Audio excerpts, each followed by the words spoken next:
Mari kita berdoa. Terima kasih Bapa, terima kasih Tuhan Yesus, terima kasih Roh Kudus. Kami telah bersekutu dengan tubuh dan darah-Mu Yesus. Sebentar kami akan mendengarkan sebagian daripada kebenaran firman-Mu ya Bapa. Sebelum itu, segala puji, hormat, syukur kami naikkan kepadamu Bapa, kepadamu Tuhan Yesus, dan kepadamu Roh Kudus, karena Engkaulah Allah Tritunggal kami yang Esa.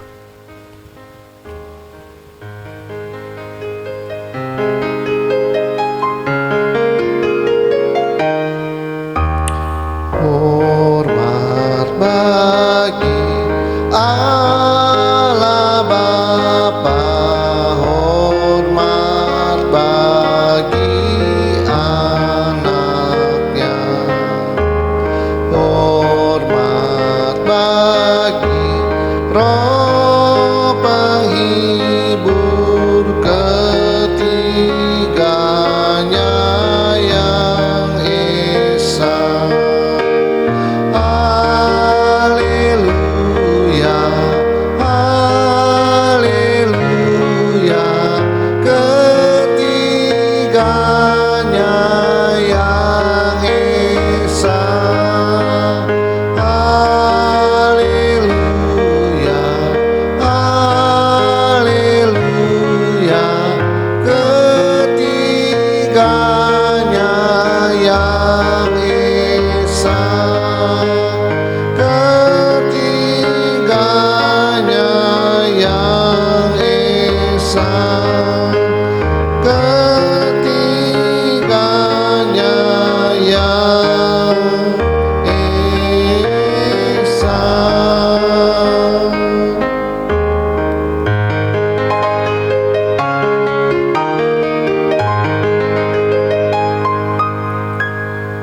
Berikanlah kami pengetahuan, pengertian, dan akal budi-Mu ya Tuhan, supaya kami menjadi bijaksana dan rendah hati seperti diri-Mu. Urapi hamba-Mu pada saat ini ya Bapa, Kau menjamal lidah bibir hamba-Mu Roh Kudus, supaya apa yang kami dengar menjadi kebenaran firman-Mu di akhir zaman ya Tuhan. Sembunyikan hamba-Mu di balik salib-Mu, biarlah Engkau semakin besar dan hamba-Mu semakin kecil. Persiapkan hati kami, bangun tanah yang subur di dalam hati kami, supaya firman-Mu yang berbentuk logos tulisan mati menjadi rema dalam kehidupan kami. Terima kasih Bapa, terima kasih Tuhan Yesus, terima kasih Roh Kudus. Di dalam nama Tuhan Yesus kami telah berdoa dan mengucap syukur. Haleluya. Kita yang percaya katakan amin. Mari kita ucap salam kita. 1, 2, 3. Salutam en Christo en dunameon energemata. Salam dalam Kristus dalam kuasa mujizatnya. Amin. Silakan duduk. Shalom semuanya. Oke, sekarang kita ulang lagi di Yesaya 14:12. Wah, engkau sudah jatuh dari langit, hai bintang timur putra fajar. Engkau sudah dipecahkan dan jatuh ke bumi, hai yang mengalahkan bangsa-bangsa. Engkau yang tadinya berkata dalam hatimu, aku hendak ke langit, aku hendak mendirikan tataku mengatasi bintang-bintang Allah, dan aku hendak duduk di atas bukit pertemuan jauh di sebelah utara. Aku hendak mengatasi ketinggian awan, hendak menyamai yang maha tinggi. Inilah 5 kehendak yang ingin didirikan oleh Lucifer. Jadi kalau ada kata hendak menyamai yang maha tinggi, artinya dia mau, bukan artinya mau gantiin Allah, bukan. Nggak mungkin bisa dia menggantikan Allah. Tapi maksudnya dia mau sekadarnya sama, punya kerajaannya masing-masing. Lalu Lucifer mengajak sepertiga malaikat itu untuk mengikutinya. Ternyata benar. Jadi setan di dunia ini jumlahnya adalah sepertiga dari berlaksa-laksanya malaikat di sorga. Di langit sekarang ada 2/3 malaikat yang mengikuti Tuhan. Lalu pertanyaan adalah, bagaimana Allah mau menghukum malaikat yang memberontak ini? Di dalam dunia doktrin teologi selalu berpikir, loh, Tuhan itu sudah tulis engkau sombong karena kecantikanmu. Tuhan sudah anggap dia berdosa, ya tinggal ketok palu aja. Nggak segampang-gampang itu. Orang yang langsung bilang bahwa Tuhan sudah bilang dosa, ya dosa, tinggal dihukum aja.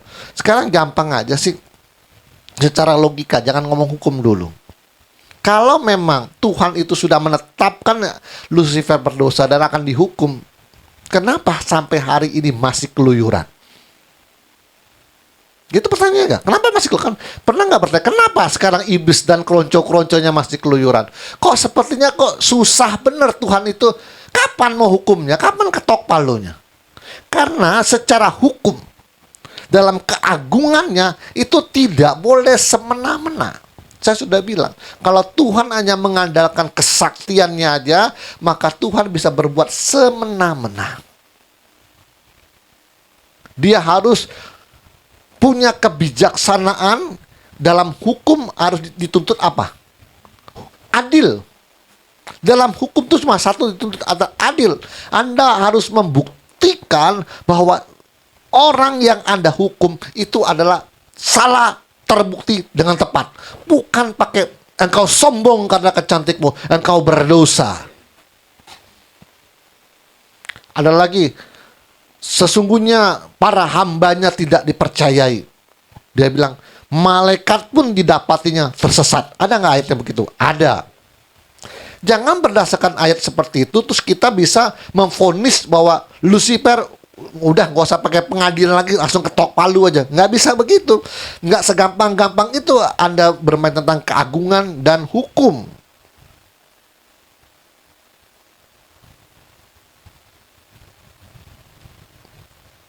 Buka dulu Ayub 4:18.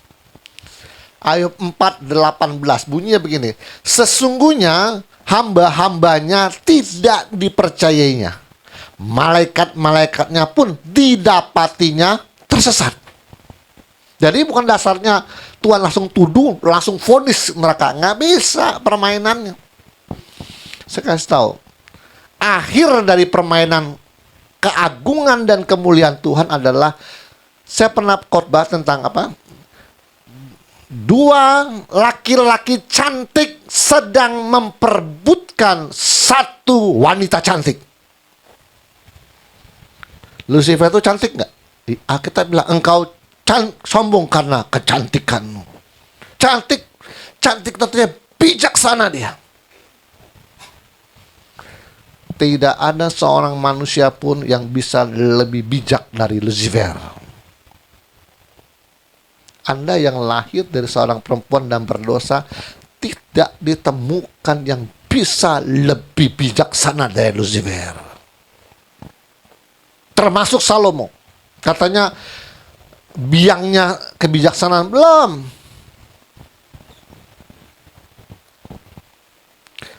Tuhan belum pernah, namanya apa tuh, menilai, mencap, menstempel bahwa Salomo sangat bijaksana. Nggak ada. Salomo sangat cantik. Nggak pernah kan? Nggak pernah. Cuma, oh ya, karena engkau benar meminta permintaan kepadaku, engkau tidak minta kekayaan, tidak minta kemasyhuran, tapi kebijaksanaan yang kau minta, dan kau memintakan hikmat kepadaku. Sesungguhnya itu baik bagiku. Aku akan berikan, tetapi aku juga akan berikan engkau tentang kemasyhuran dan kekayaan juga. Tapi Tidon tidak pernah bilang, kecantik, sangat cantik engkau. Tapi satu-satunya oknum yang sangat dipuji Tuhan dan dicap langsung engkau cantik, hanya Lucifer. Dia cantik itu sangat bijaksana. Dia mengerti hukum nggak? Ngerti. Kalau nggak ngerti hukum, ya, dia tidak akan berani untuk memberontak padahal, karena dia ngerti hukum. Permainnya begini. Kalau saya misalnya dalam hati itu sudah pertimbangkan, kalau saya mau mendirikan kerajaan sendiri, salahnya di mana? Tuhan di sorga dalam kekekalan ini belum bikin aturan. Dia sudah mikir itu. Dia berpikir gimana Tuhan cara hukum dia. Kan tidak bisa atas dasar engkau sombong, kau salah, kau berdosa, dihukum. Nggak bisa. Nggak bisa begitu. Namanya sewenang-wenang. Kalau dia berbuat seperti itu, Lucifer bilang yes. Ayo, siapa yang mau dukung Lucifer? Langsung dia akan bilang, berbangga dia. Nggak bisa semena-mena.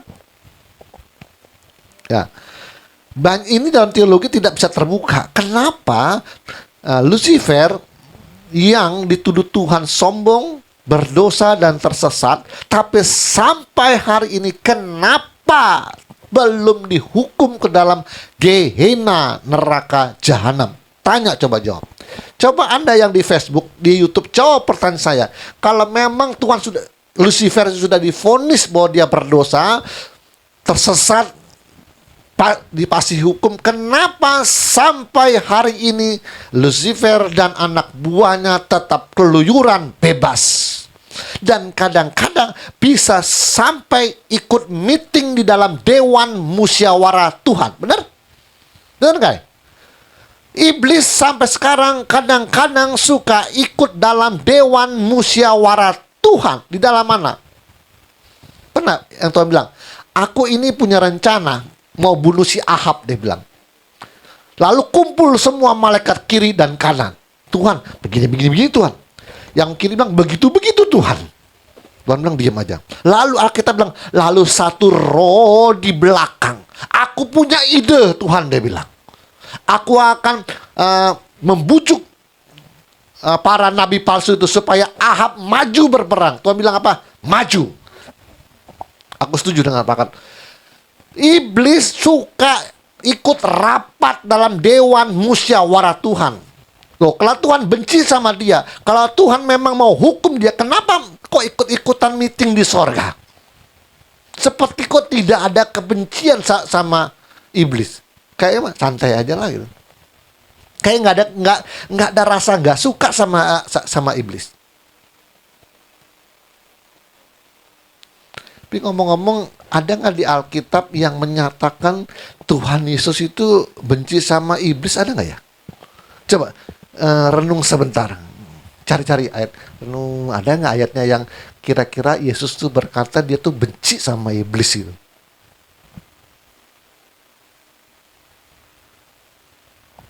Ada nggak? Aku nggak suka dengan iblis. Nggak ada loh. Dia tetap tenang sampai hari ini. Cuma dia pesan, iblis lah menjadi bapakmu. Dia cuma kasih tahu, iblis jadi bapakmu, jangan ikut-ikutan. Tapi ada rasa kebencian, marah sama iblis, nggak ada, Tuhan. Nggak ada. Kenapa? Dia harus mempersiapkan segala sesuatunya dengan baik untuk mengadili tepat sasaran mutlak kepada malaikat satu ini. Masih keluyuranku sampai hari ini. Nggak ada. Jadi kadang-kadang iblis itu masih bisa ngobrol sama Tuhan. Kalau Tuhan tuh sangat benci dan mau masukkan iblis ke neraka, saya hanya bingung. Kenapa dalam kasusnya Ayub dia masih ngobrol sama Tuhan? Kan dosa, dibenci Tuhan, benar? Dilaknat tuloh katanya. Katanya iblis itu adalah makhluk yang dilaknat tuloh, dilaknat oleh Allah. Masih ngobrol sama Ayub di kasusnya siapa? Ayub. Masih ngobrol dia. Apakah engkau melihat hambaku Ayub? Loh, masih ngobrol, kayaknya santai bener. Ingat ya, manusia tidak boleh punya 3 kekuasaan. Ulang lagi nih, kekuasaan dan kekuatan. Punya salah satunya, rata-rata orang suci tumbang. Rata-rata dari 3 ini, manusia punya satu aja rata-rata. Saya nggak mau ngomong orang yang umat awam lah. Saya kasih tahu, orang suci aja tumbang. Ayub dari 3 ini punya nggak salah satunya? Ayub sang konglomerat. Yang satu, anaknya tumbang semua nggak? Tumbang semua. Anak-anaknya 7 laki-laki dan 3 perempuan tumbang semua dan tewas semua. Siapa lagi? Yang punya salah satu dari ini orang suci tumbang. Satu orang ini dia punya kuasa. Namanya imam. Eli. Imam kan punya kuasa. Pemimpin imam. Dia punya kuasa. Punya dia satu imam. Anaknya tumbang nggak? Tumbang dua-duanya. Akhirnya bapaknya tumbang juga terakhir. Benar kan? Saya sudah bilang kan? Saya sudah bilang. Manusia punya salah satu ini tumbang. Karena susah. Karakter tersombong itu sulit gitu. Karena dia kalau punya 3 ini salah satunya tuh sulit orang melepaskan dari kesombongan.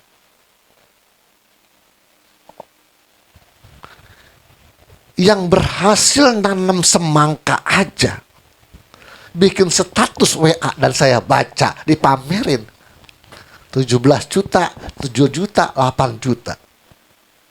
Orang pamer tuh sombong nggak? Paling sulit manusia terlepas dari kesombongan. Paling sulit itu. Pokoknya kalau punya 3, salah satunya aja nih punya, tumbang manusia. Kalau punya 3-tiganya, mari kita remukkan seluruh dunia ini. Pokoknya kalau salah satu aja tumbang, kalau punya 3-tiganya, mari kita remukkan seluruh dunia ini. Udah pasti udah. Makanya Tuhan mempersiapkan ATM untuk punya 3, tapi prosesnya kenapa lama? Kita ini bukan tumbang, saya kasih tahu. Ada di kerak neraka ATM. Kerak neraka tuh di kerak keraknya tuh, berarti neraka paling bawah itu kasih tahu. Punya 3 ini ATM kalau nggak siap masuk dalam kerak neraka. Saya udah bilang kalau Tuhan memberi tidak mungkin diambil lagi. Tuhan sedang mempersiapkan kita benar-benar. Gimana caranya iblis yang memberontak di mana hukum belum ada? Kalau di dalam hukum itu namanya disebut ada ranah non retroaktif. Di mana undang-undang belum ada, suatu oknum itu tidak dapat dihukum. Atau ranah retroaktif adalah suatu undang-undang itu tidak bisa berlaku mundur. Hukumnya dibikin zaman Musa dan ke depan. Bisa nggak orang-orang, pribadi-pribadi yang hidup sebelum Musa itu dihukum? Bisa nggak? Nggak bisa. Saya kasih tahu. Ya, dalam ranah retroaktif, hukum itu dibikin baru zaman Musa dengan 10 perintah Allah. Artinya, seluruh oknum pribadi, baik manusia, baik malaikat, yang hidup sebelum Musa itu tidak bisa dihukum, saya kasih tahu. Karena undang-undangnya belum ada. Itu sama Lucifer itu dianggap melanggar di mana hukum belum ada. Undang-undang baru dibikin zaman Musa. Kata yang dibilang, janganlah engkau berkata sombong, itu adanya di mana? Sombong, kita ketik dulu sombong.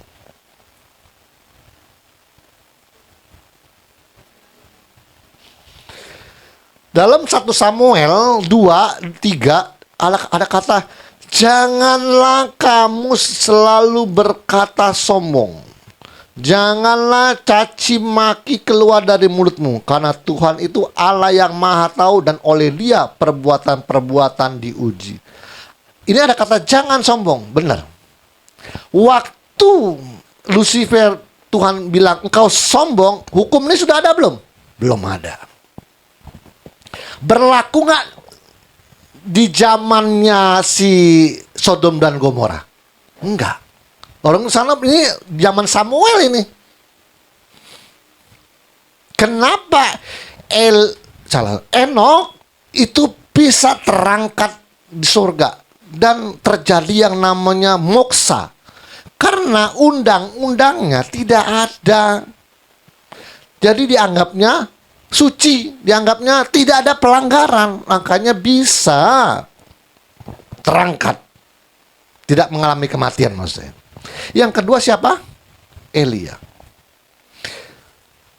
Elia menurut Anda itu zaman setelah Nabi Musa, benar? Elia kan, Elia di mana hidupnya? Setelah Musa atau belum? Elia itu ya setelah Musa. Oke, artinya hukum sudah ada yang 10 hukum itu. Oke? Pertanyaan saya, dari 10 hukum itu, menurut Anda yang Anda tahu baca di Alkitab, Elia ada melanggar nggak dari 10 hukum itu? Apakah Elia berzina? Tidak ditemukan. Apakah Elia tidak mengkuduskan hari Sabat? Tidak ditemukan. Apakah Elia mencuri? Tidak ditemukan. Lihat loh, tidak ditemukan. Tidak ditemukan. Makanya dia gol, tidak mengalami kematian. Pak, ada Pak, Elia itu membunuh 400 nabi. Dengar nih. Membunuh 400 nabi itu niatnya Elia atau disuruh Tuhan? Tuhan yang suruh. Bunuhlah nabi-nabi palsu itu. Kalau kehendak nih Elia bunuh orang, pelanggaran. Ada Alkitab bilang apa? Jangan membunuh. Itu kehendak Tuhan. Tuhan yang suruh. Tadi tidak ada pelanggaran karena bos yang suruh. Kalau mau salahin bos. Bos, saya mau cuma melaksanakan. Jadi dari 10 perintah, Elia tidak ditemukan ada pelanggaran, tidak tercatat di dalam Alkitab. Pak, ada satu lagi Pak. Ada seorang kaya, orang muda yang kaya, yang ketemu dengan Tuhan Yesus. Dia juga berkata, jika engkau mau mendapatkan hidup yang kekal, lakukan semua perintah Tuhan. Yang mana?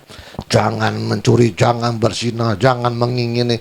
Sudah aku lakukan dari sejak masa muda. Pak, artinya ini kan sama dengan Elia, Pak. Tidak ditemukan 10 perintah itu pelanggaran. Kenapa yang muda ini tidak pengangkatan? Kok mati? Kan yang pengangkatan cuma 2 orang. Kemudian Henok dan Elia. Oke. Yang ini kenapa? Ini juga bilang, sudah dari sejak muda aku lakukan. Berarti 10 perintah lulus. Kok tetap mati? Tidak ada cerita pengangkatan nih. Tidak ada cerita moksa nih. Rapture juga enggak. Gimana? Gimana cara menjawabnya? Henok tidak ada pelanggaran karena hukumnya belum ada. Gol. Elia tidak ditemukan melanggar 10 perintah. Gol. Pak, kan anak muda yang kaya ini juga gol, Pak. Tidak ditemukan juga dia melanggar karena sudah ngaku, sudah aku lakukan sejak masa muda aku. Tapi tidak ada pelanggaran. Kenapa dia tidak rapture, Pak? Pertanyaan. Karena apa? Karena yang berdiri di hadapan dia lebih tinggi dari hukum Taurat.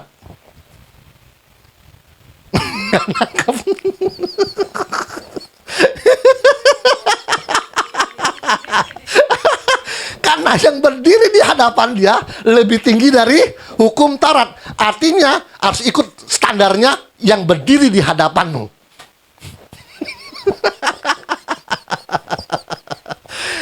Elia yang lebih tinggi dari hukum Taurat tidak ada.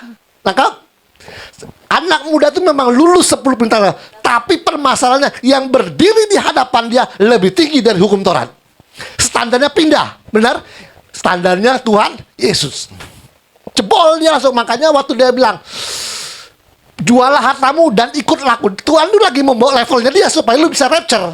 Tuhan itu tujuannya lagi mau ke sana, tau gak? Kasih tau. Lu jual harta lu ikut gua rapture. Pengangkatan nih, karena lu 10 perintah Tuhan sudah lulus.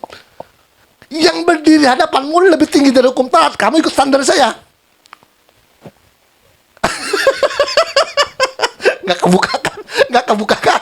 Karena yang berdiri di hadapanmu lebih tinggi dari hukum Taurat. Lihat nih, selalu bilang begini. Guru, kenapa murid-muridmu itu memetik-metik gandum pada hari Minggu? Dia bilang.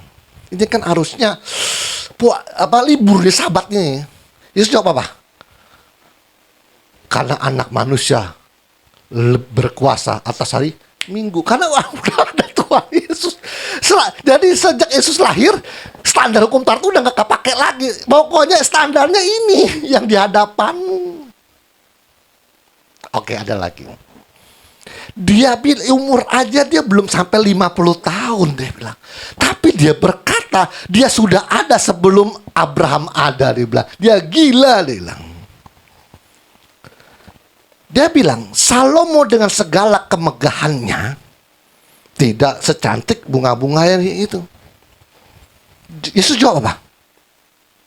Sesungguhnya yang berdiri di sini lebih tinggi dari Salomo. Pernah baca nggak? Baca. Kalau kita buka nggak apa-apa, pelan-pelan. Pokoknya waktu Tuhan ada semuanya tumbang. Sampai Salomo pun lihat nih, nggak percaya. Saya bukan ayatnya. Kenapa orang kaya itu tidak moksa, tidak rapture?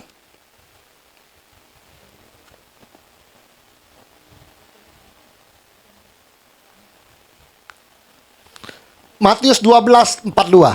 Matius 12:42. Anda yang baca supaya mantap. Matius 12:42. Ayo coba baca, nggak percaya?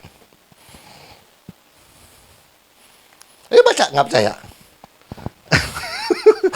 Lihat ATM. Dia memandang segala kasus itu nggak seperti khotbah-khotbah doktrin, tapi ada sudut pandang yang berbeda sesuai dengan visinya. Baca Matius 14:42. 12:42. Ayo Matius 12:42.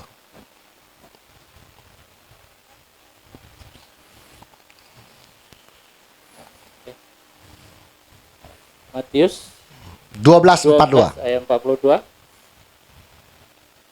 Pada waktu penghakiman, ratu dari selatan itu akan bangkit bersama angkatan ini, dan ia akan menghukumnya juga, sebab ratu ini datang dari ujung bumi untuk mendengar hikmat Salomo, dan sesungguhnya yang ada di sini lebih daripada Salomo. Yang di sini lebih tinggi dari Salomo. Yang anak manusia berkuasa atas hari Sabat. Karena ya apa? Sang kebenarannya sendiri sedang berdiri di hadapanmu. Yang lain tumbang. Kehebatan hukum Taurat, kehebatan Salomo, kehebatan Firaun, kehebatan Nebukadnezar tumbang semua karena sang kebenarannya sedang berdiri di hadapanmu. Artinya ganti standar. Makanya kenapa orang kaya itu dia bisa rapture?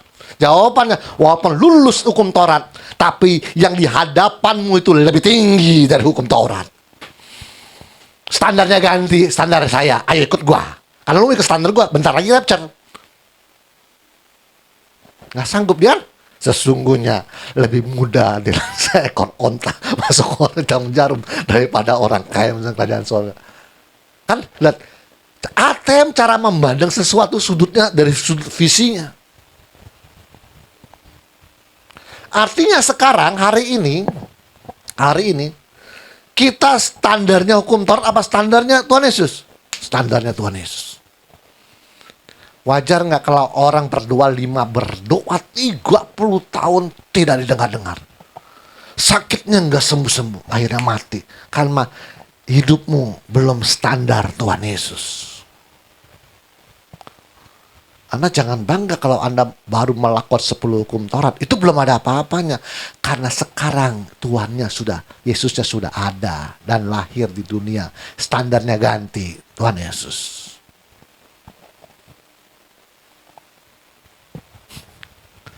Sebenarnya di dalam hukum yang Tuhan berikan, hukum yang terutama, kasihlah Tuhanmu, dan hukum yang kedua adalah kasihlah manusia. Hukum Taurat dan para nabi dia bilang tergantung 2 hukum ini. Benar atau salah? Kita cek sama-sama.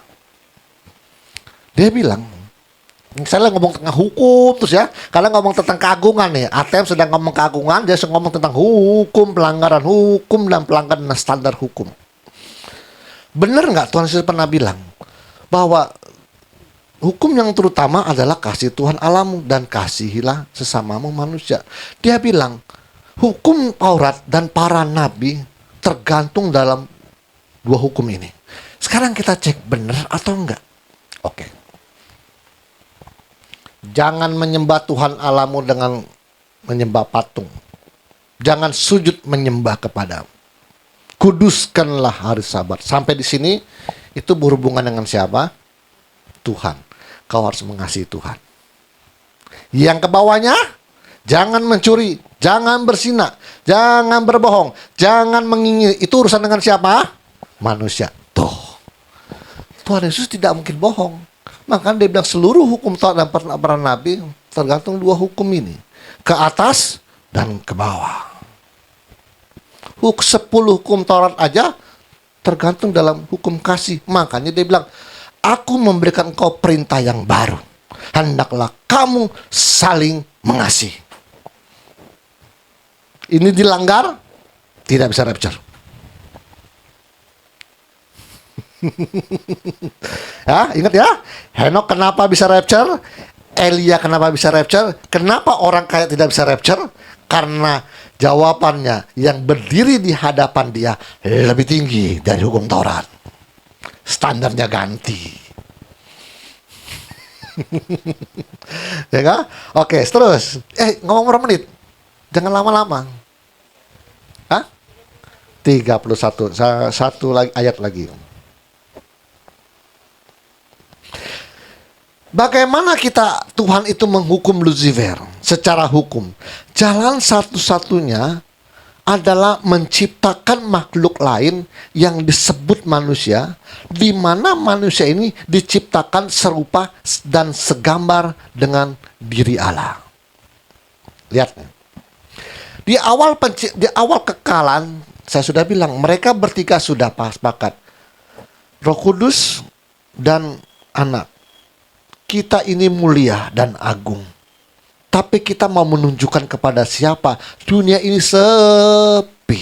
Tidak ada seorang pun yang mengagumi kita. Tak seorang pun yang berkata kita ini agung dan mulia. Padahal kita sebenarnya agung dan mulia. Lalu mereka sepakat, baiklah kita menunjukkan keagungan dan kemuliaan kita. Mari kita menciptakan malaikat beribu-ribu laksa dan kita menciptakan satu malaikat yang sangat cantik supaya dia memimpin satu batalion di sorga. Tuhan Yesus bilang, bukan kita yang maha tahu. Bukankah satu malaikat yang akan memberontak kita dan menyamai kita? Bapa menjawab, bukankah kita sudah sepakat untuk menunjukkan keagungan dan kemuliaan kita? Karena melalui pelanggaran Lucifer, melalui pemberontakan Lucifer, maka keagungan hukum kita akan muncul seperti bunga. Berontak, usir dulu. Jangan ada rasa benci. Kita ini adalah Allah yang kasih. Masa kita benci orang? Kalau kita membenci Lucifer, artinya Tuhan bukan kasih. Jadi makanya tetap bisa ngobrol. Karena dia prinsipnya adalah kasih dan bijaksana. Kalau Tuhan benci sama Lucifer, bawanya marah-marah terus, Pak. Ayo ngapain kamu? Orang lagi rapat di sorga, kamu nggak ngumpul di sini. Ini dewan musyawarah Tuhan, bukan dewan musyawarah iblis. Bawahnya sewot gitu kan, ketahuan. Kan orang kan kalau nggak seneng sama orang kan ketahuan dari ngomongannya kan. Loh, Anda ketawa. Coba lihat di gereja-gerejamu itu yang sering Anda kunjungi, bener nggak? Atau di tetanggamu siapalah saudaramu. Kalau dia nggak suka sama kamu kan ngomongnya sewot dia, ketahuan dia tuh nggak suka sama kita gitu. Tetapi tidak ditemukan di dalam Alkitab Tuhan tuh sewot dengan iblis. Karena memang Allah adalah kasih, nggak boleh. Kalau dia ada rasa nggak suka, Tuhan nggak lulus. Kan nggak boleh. Tuhan adalah kasih, tetap tenang, ngobrol. Iblis, apakah kau melihat hambaku Ayub tuh? Ngomongnya tenang, ini nggak ada kebencian kok. Mari kita lakukan dewan musyawarah Tuhan. Aku mau punya rencana untuk supaya Ahab ini mati. Kucuk-kucuk. Tahu nggak sekarang Tuhan iblis tuh nongkrong di belakang duduk. Tahu nggak Tuhan? Tahu. Kenapa dipersilakan masuk aja? Nggak, kerubim. Tuh, biang kerok mau masuk tuh. Orang mau rapat. Nggak ada kan adegan itu, nggak ada. Kita bilang, lalu timbullah satu roh katanya. Di belakang duduknya dia. Dibiarin aja tuh. Karena Allah itu kasih. Alah kok bawanya benci gitu, benci ngapain lu biangker duduk di belakang itu? Orang lagi meeting dia ngapain mau nguping? Kan nggak ada adegan begitu, nggak ada kan? Kenapa? Saya nggak tahu. Anda yang di ruangan ini harus seperti itu. Jadi walaupun orang itu ada, walaupun kita nih gimana ya? Mungkin kita secara manusia lah, kita mungkin ada rasa nggak suka dengan seseorang. Tapi jangan kalau di gereja ditunjukin gitu, jangan. Kan kadang-kadang ada orang yang favor kelas nggak suka ya kelihatan gitu. Jangan, harus bersikap tenang seperti Tuhan. Kalau dia datang shalom, apa kalau tenang-tenang aja. Yang penting kita kan nggak benci sama dia. Dia bawanya sewot nggak apa-apa, salamannya ya biarin aja ya nggak apa, nggak apa-apa. Ya, nggak. Dari Anda yang saya tuntut itu dari Anda, karena seperti Tuhan. Ya, Tuhan sama iblisnya nggak begitu, ya nggak, tenang aja. Shalom pas silakan. Ya nggak, biarin aja. Itu kan dia, bukan kita. Nah. saya mau Anda itu meniru Tuhan karena dia terhadap musuhnya aja tenang-tenang aja, nggak sewot gitu. Sampai di mana ya gitu ya. Lalu terakhir ini, setelah iblis memberontak, usir dulu. Lalu iblis dengan enaknya membuat kerajaannya. Dari kerajaan pemerintah-pemerintah, penguasa-penguasa, penghulu-penghulu, dan roh-roh jahat di udara. Wah, ada 4 lapis kerajaannya. Dia susun rapi-rapi. Menggoda manusia segala macam. Tuhan nggak pernah marah-marahin dia. Biarin aja udah, biarin. Pokoknya tergantung manusianya mau ikut atau enggak. Ya kan? Lalu Tuhan susun. Lalu Tuhan menciptakan makhluk lain yang namanya manusia yang diciptakan serupa segambar dengan dia. Kita kembali lagi ke dalam kekekalan. Bapa, iblis sudah memberontak dan keluar dari sorga dan kita sudah usir dia. Baiklah kita menciptakan manusia serupa segambar dengan kita. Bapa, ini saya lagi menceritakan keadaan sorga itu seperti manusia ya, supaya Anda nangkep. Kalau kita ciptakan makhluk satu ini, dia kan nggak ada bedanya dengan Lucifer. Dia pasti ngelanggar lagi nih. Bapak bilang, bukankah kita sudah sepakat untuk menunjukkan keagungan dan kemuliaan kita? Kita tahu bertiga bahwa manusia yang kita ciptakan serupa segambar dengan kita. Kalau kita bilang jangan makan pohon, dia pasti pelanggaran. Justru dengan pelanggarannya itu, kita sedang mau menunjukkan keagungan hukum kita. Tuh, jadi permainnya tentang hukum. Saya tidak berbicara tentang kemuliaan, tapi hukum. Jadi pemberontakan Lucifer sudah diketahui Tuhan dan dibiarkan supaya terjadi pelanggaran karena Tuhan mau menunjukkan keagungan hukumnya. Diciptakan lagi manusia serupa segambar dengan dirinya, terjadi pelanggaran lagi, dan dia sudah tahu karena dia mau menunjukkan keagungan hukum pada dirinya. Jadi dua hal ini diciptakan, memang ambisinya dia adalah mau menunjukkan keagungan dan kemuliaan dia. Jadi kalau manusia ambisi itu tidak salah dan tidak negatif. Karena itu adalah karakter ilahi turunan orang tua lo. Cuma kan manusia ini ambisinya tidak sesuai dengan kehendak Tuhan. Itu beda ya Pak. Cuma ambisinya sendiri, kalau murni ambisinya sendiri, itu tidak berdosa. Sama gini, terakhir tutup. Kalau saya tentang ngomong judi, itu berdosa enggak? Judinya aja. Kalau saya ngomong judinya aja, dosa enggak? Enggak. Judinya aja tuh enggak dosa. Makanya orang bilang, orang cepat nangkep ya. Kalau bilang ambisi, udah nggak boleh ambisi dunia, nggak boleh. Dia selalu nangkapnya selalu negatif. Sama kalau saya bilang judi, orang bilang nggak boleh judi, dosa.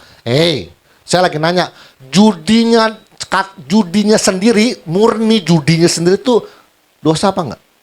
Enggak, saya kasih tahu. Anda main judi bola itu judi juga. Anda main gaple kartu itu judi juga. Anda lempar koin Judi nggak? Itu berjudi itu. Judi definisinya adalah segala sesuatu yang sifatnya untung-untungan. Namanya gambling, judi. Dengar, Anda kalau ke Indomaret atau Alfamart, kan suka ada beberapa bulan sekali promo. Diundi satu buah motor, gas cooker. Isi nomor KTP Anda dan masukkan ke kotaknya. Nah, baru-baru ini kalau nggak salah siapa? Kemarin kita. BB Bakri. Nah, BB Bakri sekarang lagi undian motor tuh.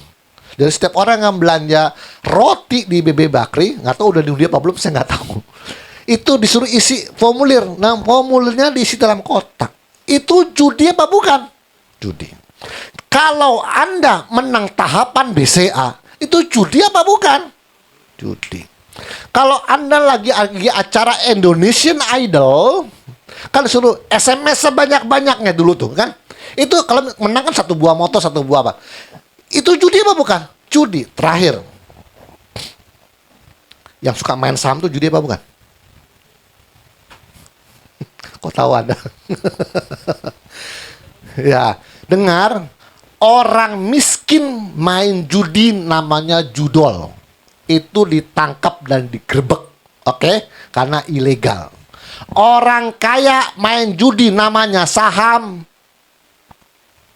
legal, tidak digerebek. Ya. Tapi saya bertanya, bentuknya judi apa bukan? Judi. Jadi judi itu sebenarnya tidak dosa. Judinya sendiri murni tidak dosa. Tinggal manusianya mau arahin kemana. Kan gitu. Nah, kalau ada main gaple, nah itu judi tuh. Judi bola, itu yang nggak boleh. Kalau Anda menang tahapan BCA boleh nggak? Boleh. Anda menang kalau di Indomaret lagi undian tahapan menang motor, terus isi siapa tahu bulan depan ada diundi Anda menang motor, itu boleh. Maka tinggal arahnya kemana. Kembali lagi, ambisi itu secara murni nggak salah. Karena itu karakter ilahi dari Bapak lu yang di surga. Tapi cuma masalahnya ambisinya mau dibawa kemana? Nah, oke, udah ngerti ya? Jadi tinggal orang yang ambisinya sama dengan Tuhan atau sama dengan iblis, itu aja masalahnya. Kalau Anda arah ke duniawi, arahnya ke iblis. Kalau Anda arahnya kepada surga, itu adalah ambisi yang suci, yang sesuai dengan kehendaknya. Tuhan Yesus memberkati dan mari kita berdoa. Terima kasih Bapa, terima kasih Tuhan Yesus, terima kasih Roh Kudus, hamba-Mu telah selesai ya Tuhan. Berikan kami kesehatan yang prima Tuhan, jauhkan dari kami dari sakit penyakit Tuhan, karena kesehatan adalah harta yang abadi. Apapun tidak berguna kalau badan kami sakit Tuhan. Oleh karena itu Tuhan, jauhkan kami dari sakit penyakit seperti janji-Mu Tuhan, menjauhkan kami dari sakit penyakit yang pernah ditimpakan Engkau di Mesir Tuhan. Jauhkan dari ATM dan berikan kami tubuh yang sehat. Terima kasih Bapa, terima kasih Tuhan Yesus, terima kasih Roh Kudus. Di dalam nama Tuhan Yesus kami telah berdoa dan mengucap syukur. Haleluya. Kita yang percaya katakan amin. Tuhan Yesus memberkati. حياتك ثمينة عندي لا شيء